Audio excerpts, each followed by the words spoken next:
Magandang gabi bayan. Live nga tayo dito ngayon sa Antipolo City.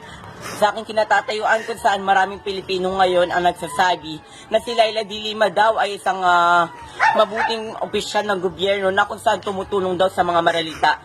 Ayon nga sa kanyang kagabi, humihingi siya ng isang panalangin at mahiwagang dasal upang sa kanyang kaligtasan sa anumang kanyang kahahantungan.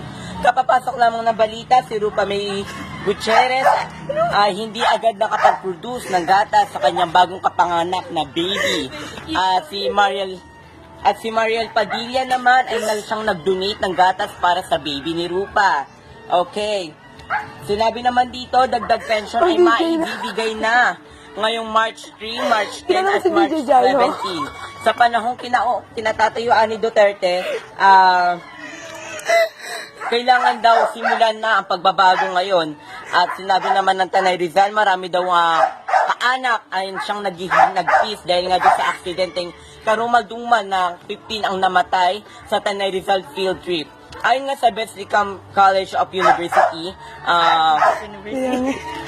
kailangan daw ng paunang bayad dahil nga doon sa mga nasaktan at nasawi na siya na mga nakawala ng buhay ng 14 bata.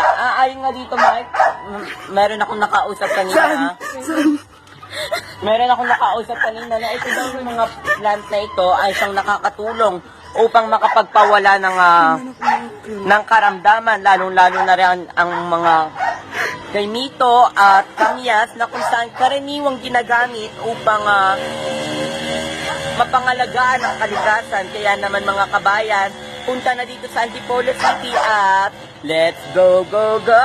Ako po muli si Daniel Maghanoy. Maraming salamat. Balik sa inyo dyan, Mel.